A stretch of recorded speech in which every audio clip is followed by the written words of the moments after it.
하나님 말씀 잠언서 1장 10절에서 18절 말씀입니다.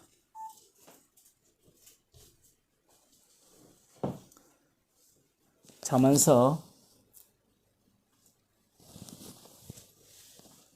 1장 10절에서 18절 말씀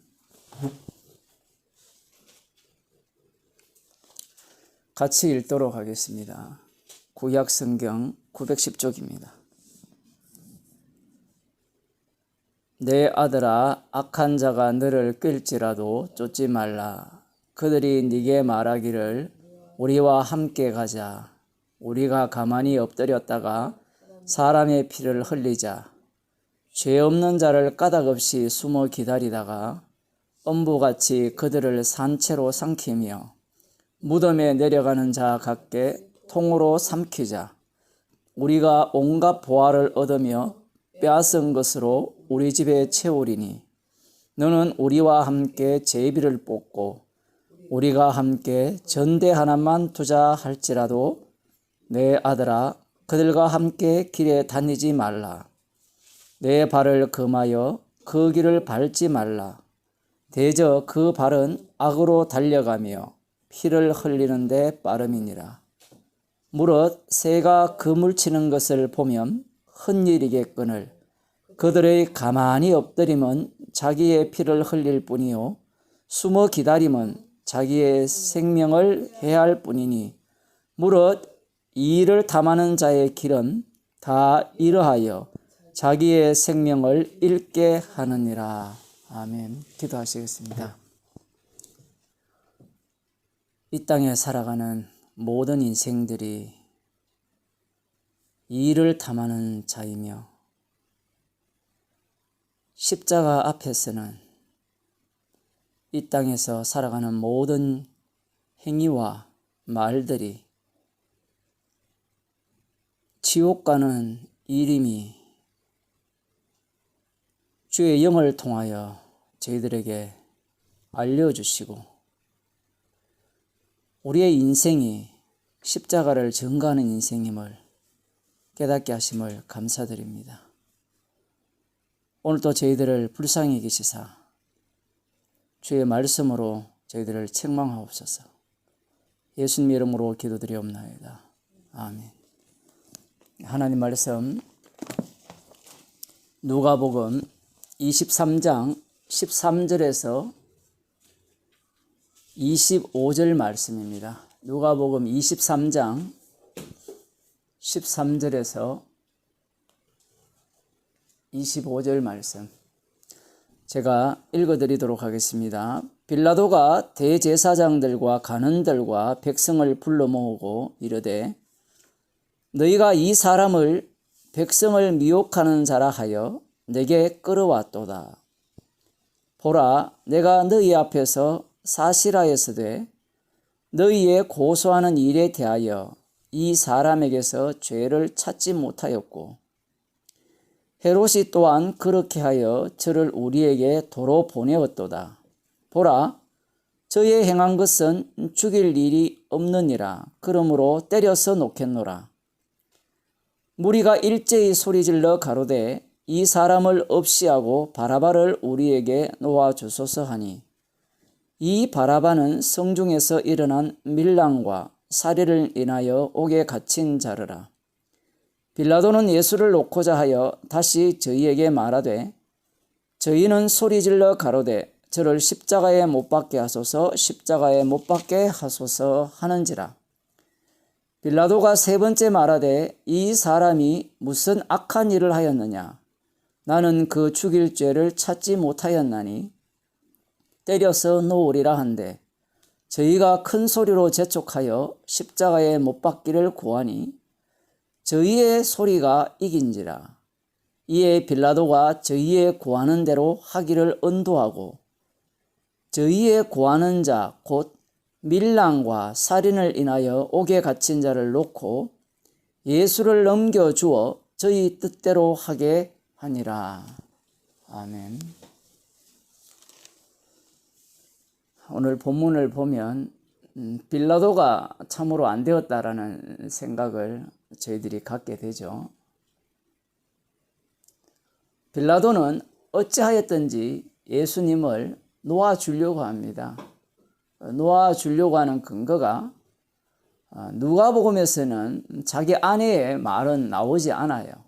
그래서 누가복음에서 하시고 싶은 말씀을 중심으로 우리가 이해를 하게 된다면, 어쨌든 빌라도는 자기 자신이 보기에 예수라는 이 사람은 로마법에 위배되지 않았고 더욱이 반란죄나 살인죄에 해당되지 않는다는 사실을 본디오 빌라도는 확인을 했습니다. 제가 한 2주에 걸쳐서 그렇게 말씀드렸습니다만은 여기에 대한 헤로드 왕의 입장도 마찬가지입니다. 이들이 정보가 없는 게 아니죠. 오늘날도 정부라면, 국가라면 정보기관이 다 있잖아요. 자기 국가를 전복시키려는 세력에 대해서는 약간이라도 그 모습을 보인다면 곧장 잡아 넣든지 법적으로 처단을 할 건데, 예수님께서 행하신 그 일들과 말, 그리고 따르는 무리들을 볼 때는 국가 반란죄라든가 밀란을 일으킨다, 이런 것들은 찾아볼 수가 없어요. 그래서 본디오 빌라도는 예수님을 어찌하였든지 놓으려고 해요. 그런데 못 놓아줍니다. 오늘 본문 끝에 보면 이 대제사장들과 관원들과 그 백성들의 소리가 이겼다라는 말씀이 나오죠. 이 법이라는 게 그래요. 사실은 법이라는 것이 누구를 위해 있느냐라고 우리가 이렇게 질문을 한다면, 여러분들은 그 대한민국 법이 누구를 위해 있다라고 생각합니까? 각 나라의 법이. 법조항에 보면 국민을 위해서 있다라고 이렇게 이야기할지 모르죠. 그런데 이 법이라는 것이 누구를 위해 있느냐라고 하면요, 권세를 위해서 있어요. 권세를 위해 있다라는 말은, 이 법은 권세를 위해서는 얼마든지 위반해도 된다라는 겁니다. 법 자체가. 그런 게 어디 있느냐라고 이야기할지 모르지만, 더 큰 권세가 등장하게 되면 법이라는 것은 얼마든지 깨어버릴 수가 있어요. 로마서 13장을 한번 좀 보도록 하겠습니다. 로마서 13장에 보면 어떤 내용이 나오는가 하면, 각 사람은 위에 있는 권세자들에게 굴복하라. 권세는 하나님께로 나지 않음이 없나니 모든 권세는 다 하나님의 정하신 바라. 아마 이 정광훈 목사나 그 일당들이 그 대한민국 나라 국가에 대해서 이렇게 정부에 대해서 반대하고 하는 그 근거가 아마 이 본문일 겁니다. 거기에 보면 권세는 하나님께로 나지 않음이 없나니 모든 권세는 다 하나님의 정하신 바라, 이렇게 말씀하거든요. 이렇게 보게 되면 하나님께서 정하신 거니까, 그 뒤에 보면 그러므로 권세를 거스리는 자는 하나님의 명을 거스림이니 거스리는 자들은 심판을 자취하리라. 여기까지만 보면 정부가, 국가가 어떠한 행사를 하든지 간에 무조건 권세에 굴복해야 된다. 왜냐하면 권세를 하나님께서 주셨고, 그 권세를 거스리는 것은 하나님의 명령을 거스리는 것이기 때문에 이 국가가 시키는 대로 해야 된다, 정부가 시키는 대로 해야 된다, 그렇게 생각을 할 수 있는데, 그 뒤에 보면 관원들은 선한 일에 대하여 두려움이 되지 않고 악한 일에 대하여 되나니 네가 권세를 두려워하지 아니하려느냐. 선을 행하라. 그리하면 그에게 칭찬을 받으리라. 그는 하나님의 사자가 되어 네게 선을 이루는 자니라. 그러나 네가 악을 행하거든 두려워하라. 그가 공연히 칼을 가지지 아니하였으니 곧 하나님의 사자가 되어 악을 행하는 자에게 진노하심을 위하여 보응하는 자니라. 그러므로 굴복하지 아니할 수 없으니 노를 인하여만 할 것이 아니요 또한 양심을 인하여 할 것이라. 이렇게 말씀하거든요. 여기에 보면 하나님의 사자가 되어 선을 이룬다 이렇게 표현합니다. 누가? 권세자들이.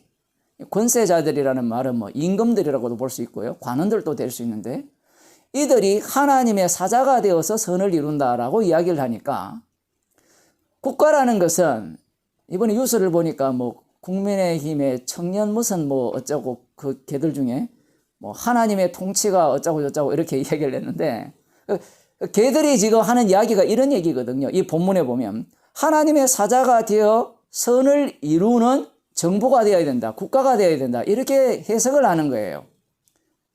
그래서 권세는 분명히 하나님이 주신 게 맞아요. 맞는데 그 권세가 하나님의 사자가 되어서 그 힘을 행세를 하려면 그 권세는 바른 권세가 되어야 되죠. 그러면 바르지 않는 권세에 대해서 굴복할 필요가 있을까요? 없을까요? 없다는 겁니다. 지금 논리가. 이 본문을 로마서 13장 1절에서 나오는 이 본문을 해석하는 방식이 두 가지거든요. 좀 순진한 사람들은 무조건 굴복해야 된다 이렇게 이야기해요. 정부에 대해서. 이 당시에는 이미 로마 통치 시대였잖아요. 로마 통치 시대에서 지금 로마에 편지를 보내는 사람들이고 그리고 그 이미 로마의 통치를 받는 많은 그 다른 나라에 속한 사람들이 이 글을 볼 거 아니에요. 그러면 마치 사도 바울이 로마의 그 통치를 정당화하는 말씀같이 지금 표현을 하고 있잖아요. 이렇게 해석하는 경우가 있고요. 통치하라. 아부성 발언이다. 뭐 이렇게 통치를 받아라. 아부성 발언이다라는 이렇게 이제 해석을 할 수도 있고 또 한 부류는 이 민족 자주 독립을 꿈꾸는 자들에게는 아니다. 여기에 봐라. 하나님의 사자가 되어서 이 권세를 행세하고 선을 이루지 않느냐. 그러하다면 부당한 통치에 대해서는 우리가 항거해야 된다라는 겁니다. 누구 말이 맞아요? 여러분 생각하기에? 항거를 해야 됩니까? 들어야 됩니까? 사람들이 이렇게 성경을 보면서 읽으면서 이렇게 해석하는 이유가 무엇인가 하면요. 방금 두 가지 해석 자체가 다 무엇과 관련되어 있는가 하면요. 나라는 자, 주인공이 자기예요. 자기. 성경은 예수님을 소개하는 거거든요. 십자가를 증거하는 말씀이란 말이에요. 그러면 국가가 되었던 통치자가 되었던 권세자가 되었던 이 모든 것들은 십자가를 증거하기 위한 하나의 소품에 불과한 거예요. 소품에. 근데 우리가 몸 담고 살고 있는 나라라든가 안 그러면 로마 제국이라는 자체가 우리 이 육을 갖고 있는 자들에게는 너무나 거대하고 힘이 세단 말이에요. 그러니 그런 어떤 것에 대해서 생각을 할 때 그런 것들을 하나의 소품으로 볼 수 있느냐 할 때는 이 육을 입고 있는 인간에게는 그게 어렵다는 거예요. 근데 지금 사도 바울은 성령의 인도함을 받고 있거든요. 성령 받은 사람이에요. 성령 받은 사람에게 로마 제국이 되었던 뭐 바벨론 제국이 되었던 그런 것들은 하나의 주님께서 부리시는 몽둥이에 불과한 거예요. 그 몽둥이는 최종적으로 불사르기 위한 몽둥이거든요. 사도 바울의 눈에는 아무것도 아니에요. 그런데 지금 독립을 꿈꾸는 자들이나 안 그러면 이 권세에 대해서 억눌려가 사는 이 사람들이나 그런 자들에게는 이 국가라는 것이, 정부라는 것이, 이러한 세력이라는 자체, 권세자들이 너무나 힘이 강하게 보이는 거예요. 주님께서 왜 그들을 그렇게 허용하시고, 로마 제국을 왜 건설하게 만드시고, 그 로마 제국이 왜 이 남은 자 이스라엘을 점령해서 그들을 지배하는 그 나라로 삼았느냐, 그런 이유에 대해서 잘 모른다는 겁니다. 뭐 알긴 알아도 뭐 안다고 해도 아무 소용이 없어요. 그래서 사도 바울이 하는 이 얘기가 십자가를 전가하는 말씀으로 보여야 되는데 사람들은 그렇게 보이지 않는 거예요. 이 말씀이 지금 무엇과 연결되어 있는가 하면 오늘 본문과 연결되어 있어요. 오늘 본문에 보면 예수님께서 그 유다 민족을 독립시키기 위해서 오셨어요. 세력과 군사력을 만들고 이 로마 제국에 대적하기 위해서 군자금을 많이 조성해서 때가 차서 이제 이 제국을 무너뜨려야 되는, 그 당시에는 로마 제국 자체가 우상 숭배하는 나라였으니까 황제 숭배로 유명하잖아요. 그런 식으로 진행이 된단 말입니다. 그런 상태에서 예수님이 이 나라는 하나님이 원하시는 나라가 아니야. 그래, 이 나라를 무너뜨려야 돼. 이렇게 말씀하셨습니까? 지금 여기에서 십자가에 못 박으소서 사람들이 외칠 때 예수님이 이 권세에 대해서 나 굴복하지 않겠어. 당신이 내리는 그 언도에 대해서, 십자가에 못 박아라는 그 본디오 빌라도의 언도에 대해서 난 거부하겠어. 이렇게 말씀하셨습니까? 그런 말씀 안 하셨거든요. 그러면 예수님이 행하신 그 일, 예수님이 이 세상에서 이 권세자들에게 어떻게 행하셨는가, 그 일을 그대로 이 로마서에 적용을 시키면 간단하게 이해가 되고 해석이 돼요. 지금 이 얘기는 무슨 얘기인가 하면 죽어라 얘기예요. 성도는 이 세상에서 죽어라 얘기입니다. 왜냐하면 로마서 8장으로 넘어가면 뒤에 보면 환난이나 기근이나 위험이나 적신이나 칼이라 그 어느 것도 그리스도의 사랑에서 우리를 끊을 수 없다 했잖아요. 8장에서 그 얘기가 앞에서 다 이야기된 거예요. 그럼 칼이 어디서 나옵니까? 권세자들에서 나오죠. 권세 없는 자들이 칼을 휘두르는 건 아니거든요. 힘 없는 자들이 복음을 전하는 자들을 핍박하고 공격하는 게 아니라 얘기입니다. 사도 바울이 지금 하고자 하는 이야기가 그거예요. 그래, 세금 바칠 거는 다 바쳐라는 겁니다.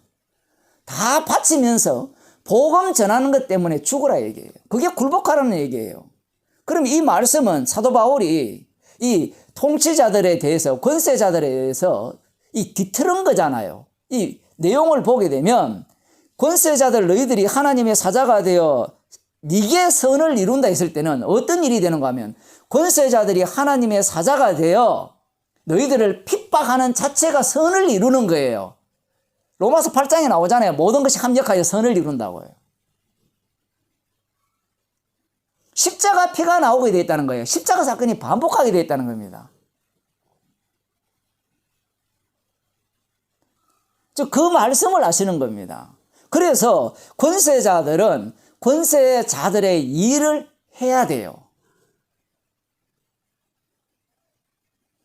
다니엘서를 한번 보겠습니다. 다니엘 3장을 보게 되면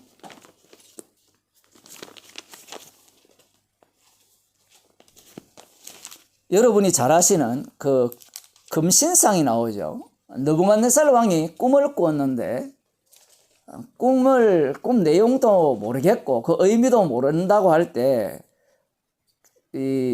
그 바벨론 제국에 가는 모든 이 술사들이나 박사들을 불러가지고 내가 어젯밤 꿈꾼 내용과 그 해석을 알려달라 할 때 아무도 거기에 대해서 이야기를 할 수 없었죠. 여기에 대해서 다니엘이 이제 꿈을 이야기하고 꿈에 대한 해석을 이야기합니다. 그 내용은 장래일에 대한 거거든요. 장래일. 말은 장래일인데 사실은 지금의 일이거든요. 이게 그 2장 29절에 보면 왕이여 왕이 침상에 나아가서 장래일을 생각하실 때에 은밀한 것을 나타내시는 이가 장래일을 왕에게 알게 하셨사오니 라고 얘기를 하거든요. 은밀한 일을 알려주시는 하나님께서 왕에게 장래일을 알게 했다는 거예요.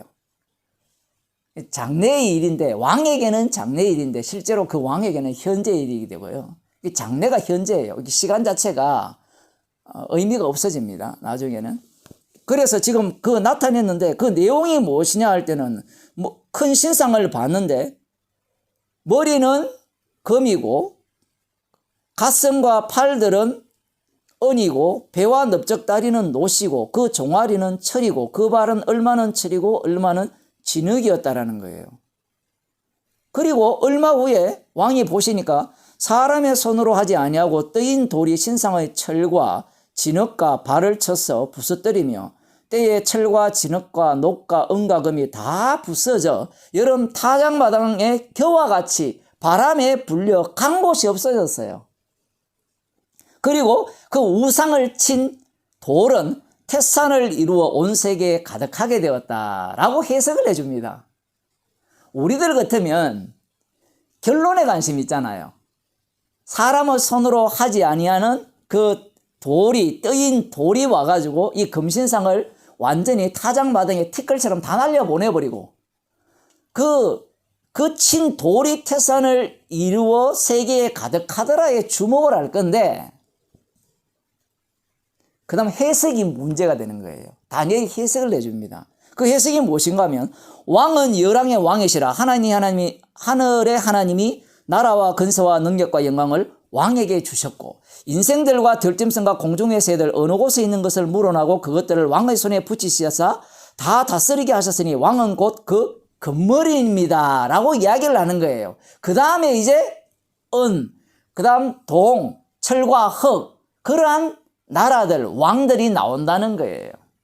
그리고 최종적으로는 손으로 하지 아니한 뜨인 돌이 와서 어떻게 이 금신상을, 표현이 금신상입니다. 최종적으로는 금, 은, 동, 철, 흙이지만 이것을 뭘로 다 덮어버리면 금신상으로 덮어놓은 거예요. 사실은 영광스러움이 금신상의 영광스러움을 표현할 뿐이에요. 못 미칠 뿐이지. 그래서 뜨인 돌이 와서 이것을 완전히 사라지게 해버린다는 거예요.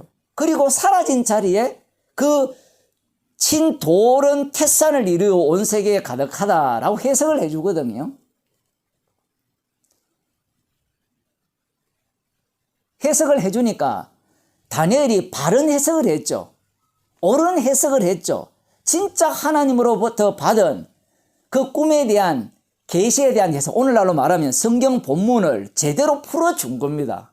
풀어줬는데 문제는 이 느부갓네살 왕이 마음에 속 들은 거예요. 그러면서 이 3장에 보면 느부갓네살 왕이 금으로 신상을 만들었다라고 이야기를 하는 겁니다. 자기가 누구라 했어요? 이 다니엘 꿈의 해석에 하면 자기가 바로 금머리라 했죠. 그래서 금신상을 만들었으니까 어깨, 배, 넓적다리, 발까지 다 금으로 만들었을 거 아니에요. 그 신상을 만들어서 명을 내립니다. 명을 내리는데 그 악기 소리가 들릴 때 이 금신상에게 절하지 않으면 풀무불에 다 던져 넣겠다라는 법을 이렇게 공포를 하죠.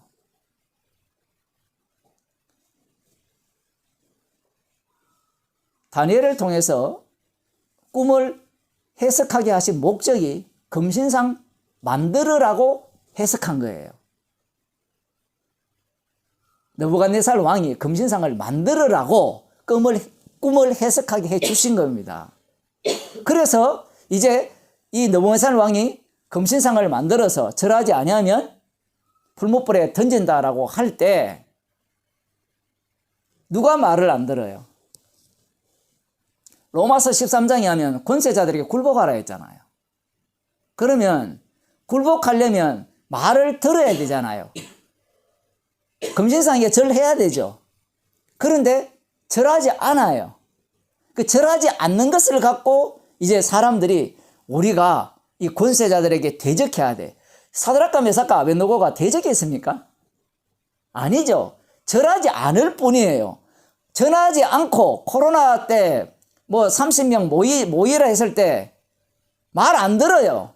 말 안 듣고 벌금 내라 하죠. 벌금은 내는 거예요.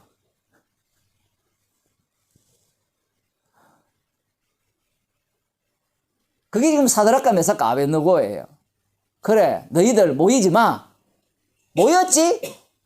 왜 우리 말 안 들어? 우리는 네 말 안 들어. 우리는 주님 말 들어. 그러면 너 벌금 내. 알아서 벌금 낼게요. 이래 나오는 거예요. 그런데 사람들은 자기 이익을 추구하기 때문에 우리는 주의 이름으로 모였으니까 벌금 안 내. 이래 나오는 거예요. 표현을 하자면. 대적하겠다는 거예요. 그러니까 사드락과 메삭과 아벳느고는 대적하는 게 아니고 절하지 않았어요. 그래서 풀무불에 던져졌습니다. 던져졌을 때 이 사드락과 메삭과 아벳느고와 함께 있는 사람이 있었죠. 인자 같으니. 사람의 아들 같으니까 그들과 함께 있죠. 원래 세 명을 던졌는데 4명이 있는 거예요. 사드락과 메삭과 아벳느고는 뭘 알고 있었는가 하면 지금 다니엘을 통해서 하나님께서 느부갓네살에게 꿈을 주시고 다니엘을 통해서 해석하게 하셔서 이 인간이 최종적으로 누구를 핍박하고 누구를 풀무불에 집어넣는지를 증거하게 하기 위해서 자신들을 높은 자리에 올려놓고 금신상에게 절하지 않게 하셨다는 것을 안 겁니다. 그래서 그들이 던져짐을 당했을 때 그 안에 한 사람이 더 있었잖아요. 사람의 아들 같은. 그분을 증거하기 위해서 이들은 어떻게? 순종한 거예요.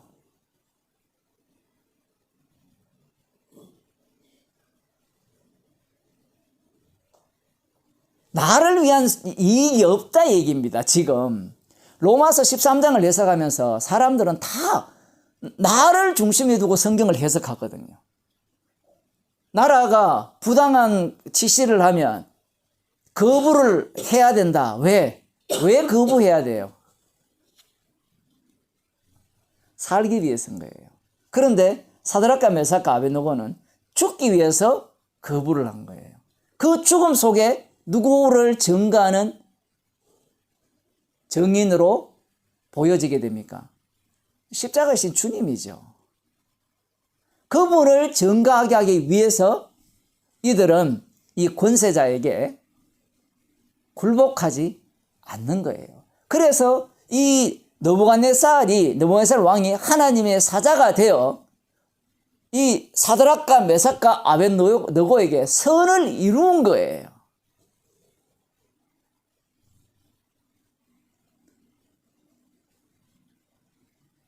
그러면 이 느부갓네살 왕은 왜 이런 일을 하는가?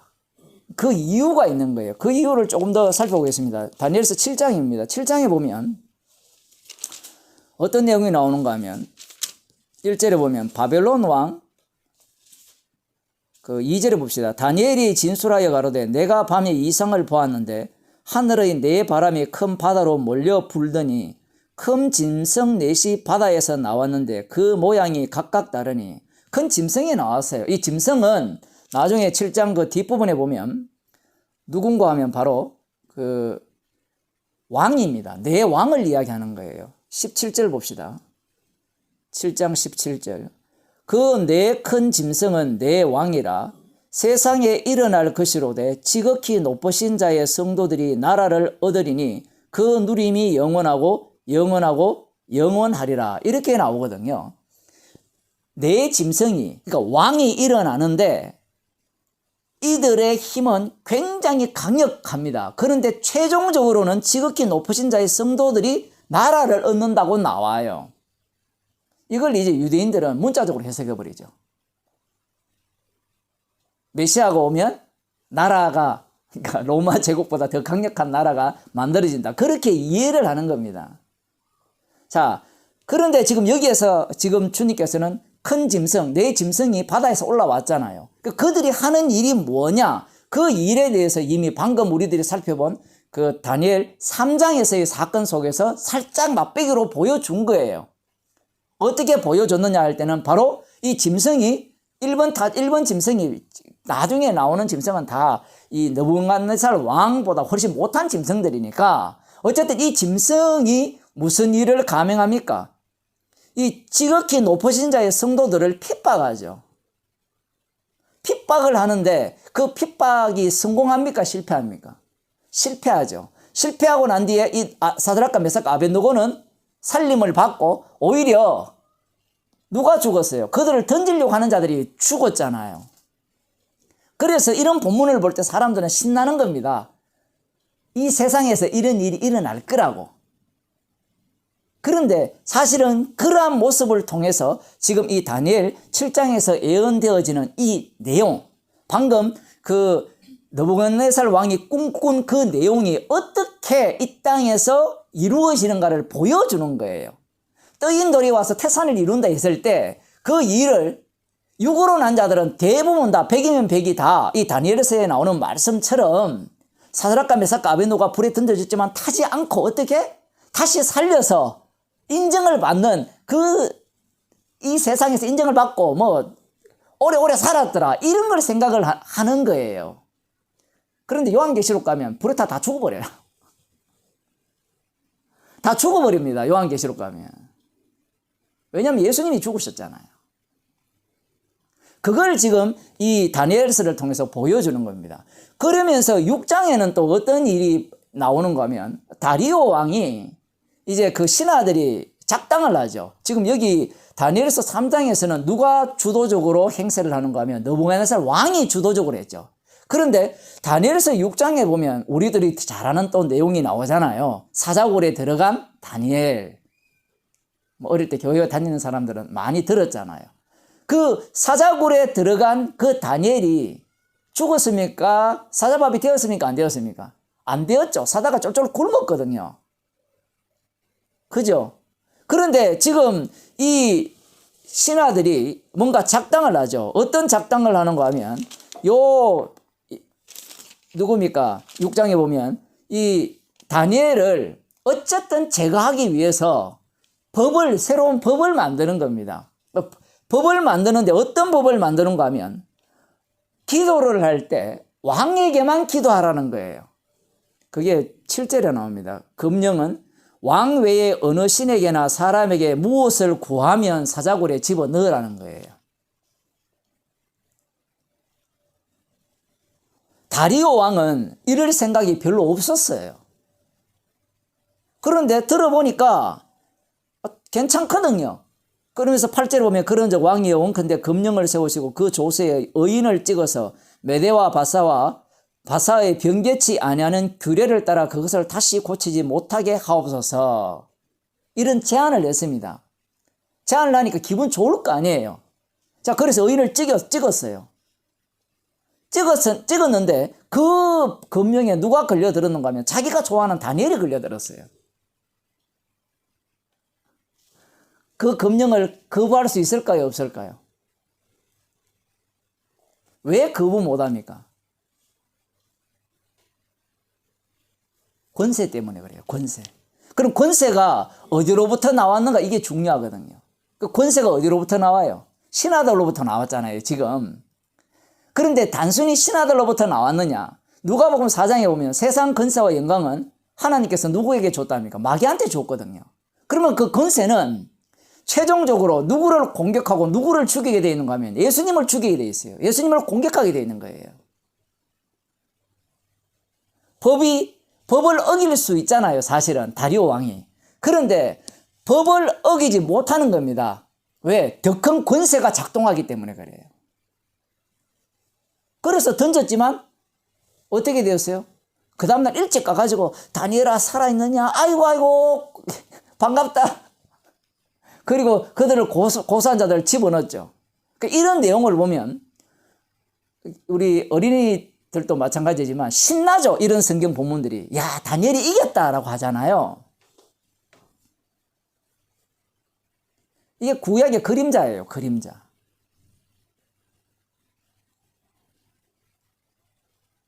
그림자인데 이제 오늘 본문으로 돌아와 봅시다. 오늘 본문에 보면 지금 권세라는 것이 나오거든요. 권세. 어떤 권세가 등장합니까? 지금 민중들의 권세죠. 로마법이 엄연히 있어요. 살인죄와 반란죄에 대해서는 십자가 처형을 내리는 법이 있습니다. 그래서 바나바가 나오잖아요. 바나바는 밀란과 살인으로 인하여서 십자가 처형을 대기하는 사람이에요. 이런 사람이 십자가 처형을 받아야 되는데 로마법에 의하면 예수는 십자가 처형을 당할 뿐이 아니에요. 그래서 본디오 빌라도가 예수님을 무죄하다고 계속 이렇게 항변하는 겁니다. 나 십자가 못 박기 싫다. 언도 내리기 싫다. 판결하기 싫다. 이렇게 이야기를 하는 거예요. 그런데 그 법이, 로마 법이 아무런 위력을 발휘하지 못해요. 왜냐하면 법 자체가 권세를 위해서 있기 때문에 그래요. 권세. 어떤 권세? 누구의 권세? 인간이 법을 왜 만듭니까? 나를 위해 만들거든요. 그런데 나를 위함이 최종적으로는 어디까지 이렇게 연결되어 있는가 하면 보이지 않는 권세와 연결되어 있어요. 악마와 연결되어 있어요. 법이 우리를 위한 거 맞죠? 그죠? 아까 우리 잠언서 읽었잖아요. 자기의 일을 위한 모든 것들은 뭐예요? 자기 생명을 잃는 짓이라 하잖아요. 법이 우리를 위한 게 맞잖아요. 그죠? 법을 세운 이유가. 그게 우리를 위한 거기 때문에 우리가 누굽니까? 사단이죠. 악마잖아요. 예수님이 베드로에게 사단아 물러가라 하셨잖아요. 사단이 멀리 있는 게 아니고 주변에도 앉아 있잖아요. 지금 옆에도 앉아 있고 옆에도 있고. 그 법 자체가 이 권세와 연결되어 있다는 얘기입니다. 그러니 이 법은 이 권세를 위해서 있기 때문에 권세가 작동하면 법은 얼마든지 무시당해야 돼요. 무시당해야 됩니다. 그럼 여기에서는 어떤 권세가 작동하느냐라고 할 때는 본디오 빌라도가 밀란이 일어나는 게 두려운 거예요. 그죠? 근데 왜 두려울까요? 사람이 두려운 이유가 뭐예요? 염려하는 이유가 뭡니까? 살고자 하기 때문에 그렇잖아요. 이미 죽었다면 죽은 자에게는 두려움이 있습니까? 없습니까? 없죠. 살아있다고 자꾸 우기기 때문에 두려움이 있는 거잖아요. 본디오 빌라도도 마찬가지입니다. 그 두려움 속에 휩싸이는 겁니다. 아무리 예수님을 법적으로 해서 놓아주려고 해도 그들의 소리 있죠, 소리. 민중의 소리잖아요. 그 프랑스 혁명 때 소리가 민중의 소리가 들리는가 뭐 가사 그런 노래 있잖아요. 그 소리가 이긴 겁니다. 이겼어요. 그러면 그 소리가 왜 이겨야 되는가 그 이유를 지금 제가 말씀드리고자 하는 거예요. 본디오 빌라도가 얼마든지 우리가 볼 때는 물론 밀란이 일어나면 자기가 위험에 처할 수도 있는데 예수님이 법적으로 볼 때는 십자가 처형을 내릴 수 없다라고 이렇게 얘기를 해도 됨에도 불구하고 왜 그 소리에 지느냐 얘기예요. 달리 말하면 본디오 빌라도는 반드시 그 소리에 져야 돼요. 왜 져야 됩니까? 예수님이 십자가 지셔야 되기 때문에 그래요.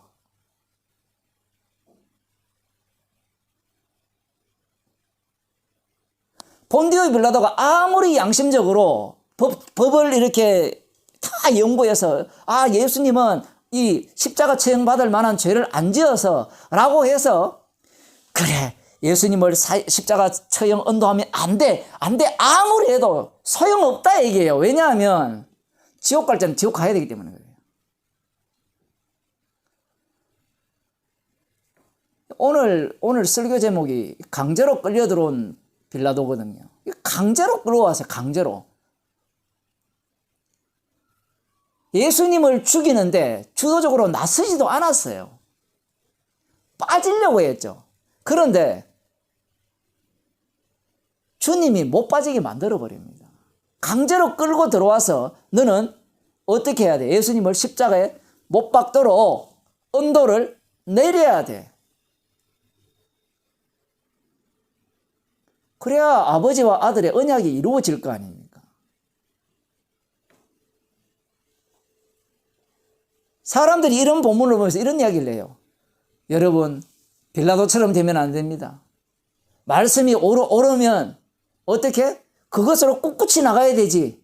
사람의 소리를 듣고 마음이 바뀌면 안 됩니다. 마음이 안 바뀌면 예수님을 안 죽이거든요. 안 죽이, 왜 그 얘기를 할까요? 살고자 하기 때문에 그래요. 모든 말씀을 교훈으로 받고 내가 어떻게 행동할 것이냐, 선한 행동을 하기 위한 말씀으로 보기 때문에, 달리 말하면 자기 살기 위한 거잖아요. 그런 식으로 말씀을 해석하기 때문에 그게 바로 권세의 매인 거예요. 공중권세 잡은 자. 완전히 악마의 종으로서 쫄쫄 따라다니는 모습입니다.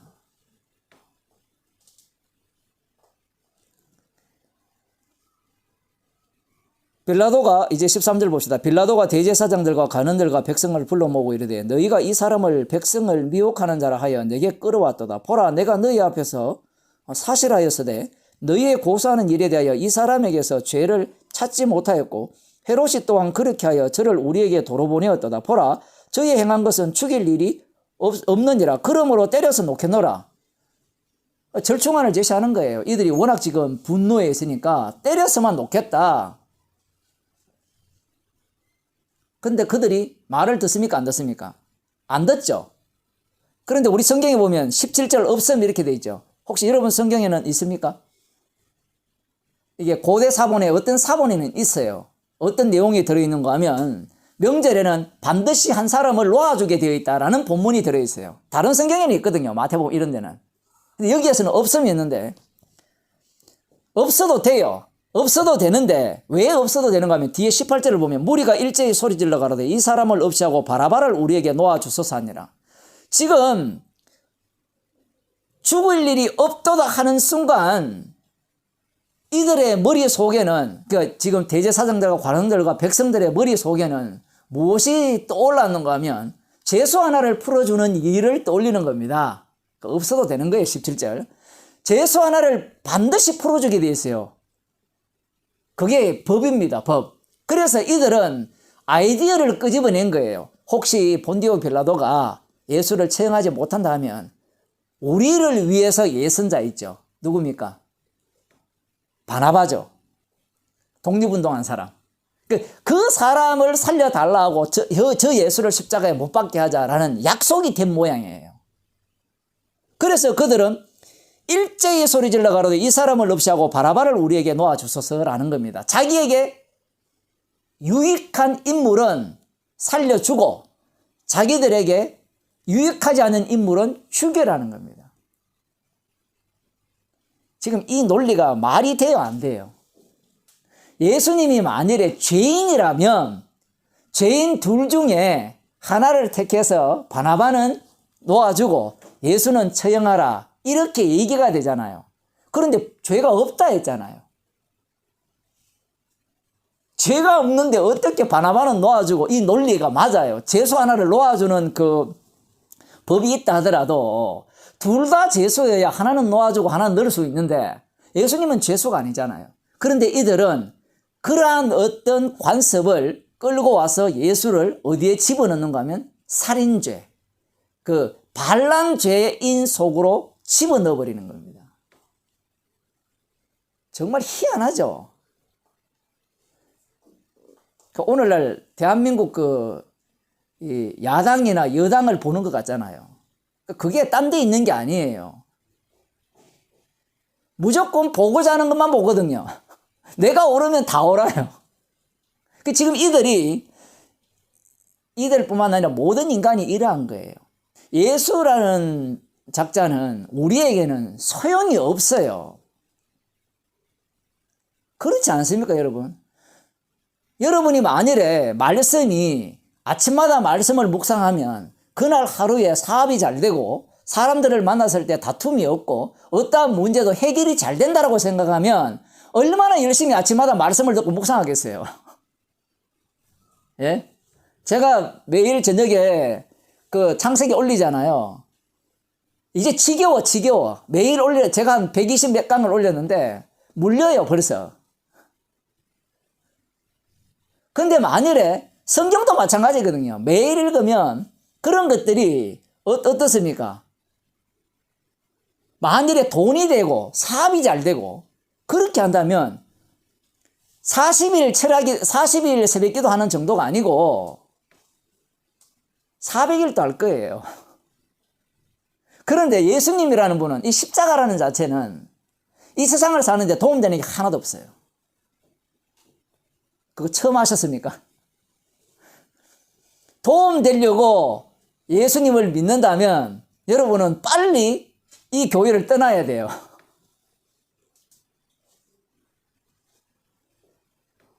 지금 이들이 왜 예수를 십자가에 못 박아라고 하고 바나바를 살려달라고 하느냐라고 할 때는 예수라는 분은 자기 자신을 십자가 지시는 주라고 소개를 했거든요. 십자가 지시는 주라고 소개했을 때는 너희들은 다 지옥 가야 된다 이 얘기입니다. 어느 누구도 구원받을 자격이 없다 이 얘기예요. 그리고 만일에 구원을 받았다면 그 구원은 너를 위한 구원이 아니라 나를 위해 죽기 위한 구원이 되어버려요. 그렇게 말하니 이미 이 세상 권세자에게 끌려다니는 인생, 바나바도 뭐 마찬가지고 누굽니까? 여기 본디와 빌라도도 마찬가지고 대제사장들과 관원들도 마찬가지죠. 그들에게 이 예수님의 말씀은 분노를 일으키는 말씀이에요.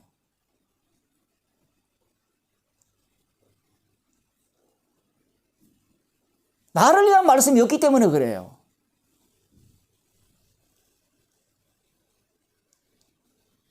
(19절에) 보면 이 바라바는 성중에서 일어난 밀란과 살인을 인하여 옥에 갇힌 자라라.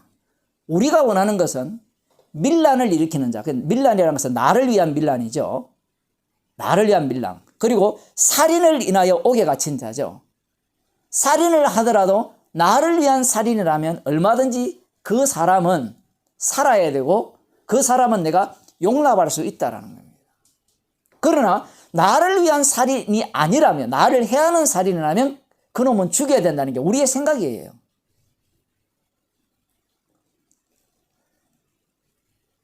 (20절에) 보면 빌라도는 예수를 놓고자 하여 다시 저희에게 말하되 저희는 소리질러 가로되 저를 십자가에 못 박게 하소서, 십자가에 못 박게 하소서 하는지라. 빌라도가 놓으려고 하면 놓으려고 할수록 저들의 분노가 더 높아져요. 빌라도가 세 번째 말하되 이 사람이 무슨 악한 일을 하였느냐, 나는 그 죽을 죄를 찾지 못하였나니 때려서 놓으리라 한데 저희가 큰 소리로 재촉하여 십자가에 못 박기를 구하니 저희의 소리가 이긴지라. 아무리 양심적으로 판결하려고 해도 자기 배후에, 자기가 누구의 종인지 몰라요. 빌라도가 악마의 종이거든요. 악마의 종은 최종적으로 누구를 공격하고 누구를 죽이게 되어 있는가 하면 예수님을 공격하고 예수님을 죽이게 되어 있어요.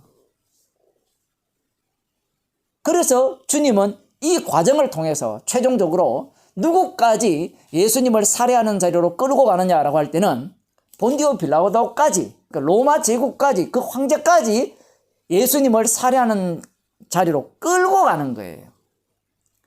강제로 투입시키는 겁니다. 강제로. 그 요한복음 21장에 보면 젊어서는 네가 띠띠고 원하는 곳으로 다녔거니와 이렇게 말씀을 하잖아요. 원하는 곳으로 다녔다라고 하니까 내 뜻대로 살았다라고 이야기할지 모르지만 그 원하는 곳으로 다닌 것은 내 뜻대로 산 게 아니고 악마가 시키는 대로, 악마가 원하는 대로 살았다는 이야기예요.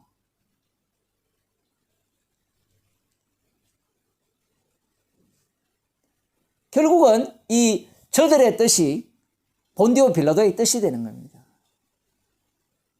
결국은 이 바다에서 올라온 권세자가 해야 될 일은 무엇이냐라고 할 때는 예수를 십자가에 못 박아 죽여야 돼요.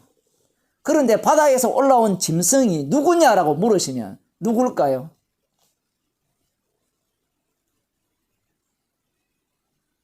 다 합니다. 다. 우리들 다 해요.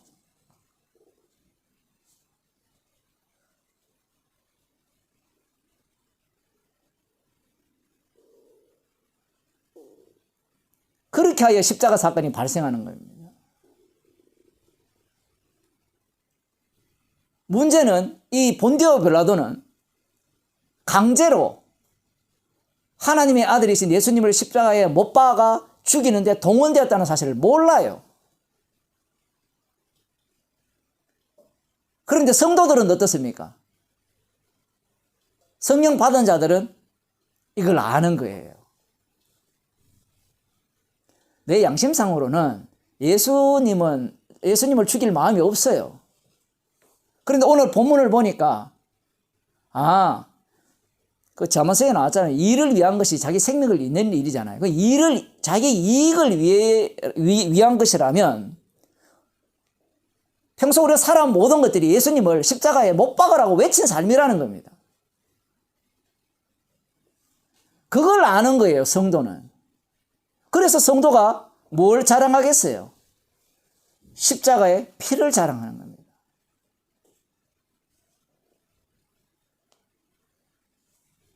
그래서 이 세상은 권세자가 따로 있기 때문에 그 권세자가 끄는 대로 일을 해야 돼요. 다시 로마서 13장으로 가게 되면 그 권세자들은 뭘 추구합니까? 뭘 추구할 것 같아요? 자기의 이익을 추구할 것 같죠? 이걸 달리 표현하면 어쨌든 십자가의 피를 제거하고 삭제하는 일에 권세자들이 앞장서는 겁니다.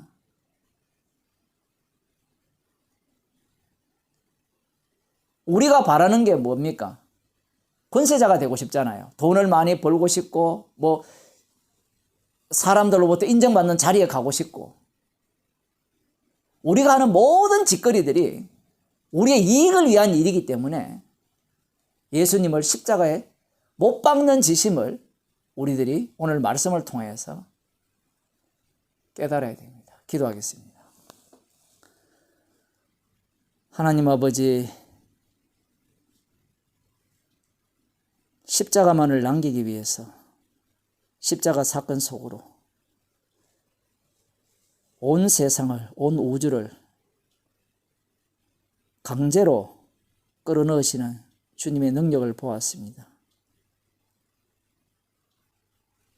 우리가 하루하루 살아가는 모든 것들이 십자가의 원수로 살아가는 것을 말씀을 통하여서 청망해 주심을 감사드립니다.